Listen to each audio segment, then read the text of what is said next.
Yo tout le monde, c'est Little et on se retrouve pour une nouvelle vidéo sur les références dans JoJo. Cette fois on s'attaque à l'art et les mangas.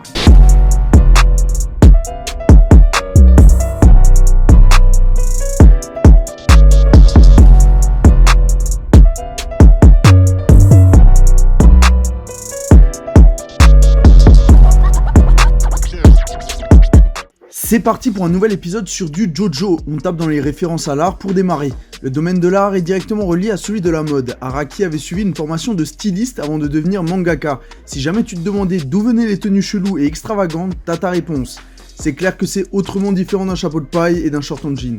De 1987 à 1992, notre petit Araki taffe avec des illustrations de Tony Viramontes, un photographe et illustrateur de mode américaine qui a travaillé avec Vogue, Le Monde et Marie-Claire, mais aussi avec celle d'Antonio Lopez, un illustrateur portoricain important dans la seconde moitié du XXe siècle, pour Elle et British Vogue. Deux énormes noms dans le milieu qui ont fortement inspiré les JoJo Pose. Maintenant j'en arrive à un fait important. Quand les gens ont des a priori sur JoJo, ils pensent souvent que c'est une œuvre orientée gay, principalement à cause de l'introduction des hommes de piliers qui sont limite à Walp. Kid, I rescued that corn! Aïe, aïe, aïe, aïe.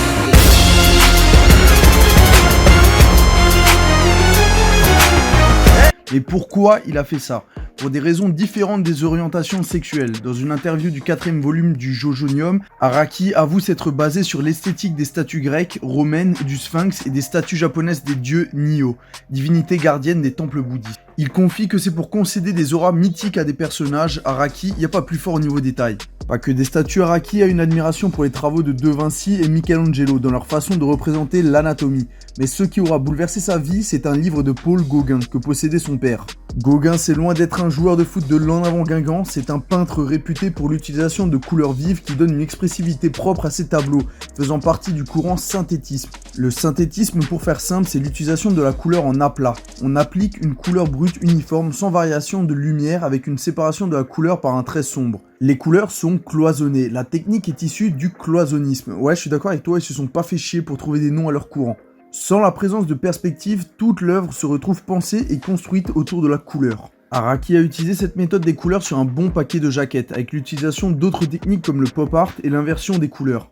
Maintenant, je vais complètement changer de registre. Moi aussi, je veux devenir youtubeur théoricien et dire tout ce que je veux. Moi, je gueule haut et fort. Araki s'est inspiré de Dragon Ball. Koichi est un Algérien au service du prince d'Algérie Vegeta. Regarde-moi ce putain de ki vert. Vert comme le drapeau, vert comme l'espoir. Bref, je dis de la merde, mais en tout cas, Araki s'est bel et bien inspiré de Gohan Super Saiyan 2 quand Koichi utilise son stand Echoes, qui est d'ailleurs lui aussi inspiré de Cell. Il évolue d'ailleurs avec une perte progressive de sa queue vers une forme de plus en plus humaine, comme a pu le faire Cell. Je vais pas me mouiller en te disant aussi que le stand de Red Hot Chili Pepper est un clin d'œil à Freezer, notamment avec son caractère de merde. Araki les compare même dans une interview avec leur comportement de tyran.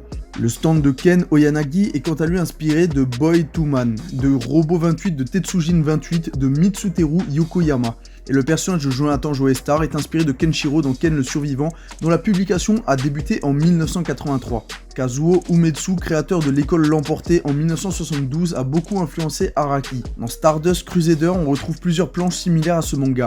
Rien d'étonnant lorsque l'on sait que Kazuo Umetsu est un pionnier du manga d'horreur.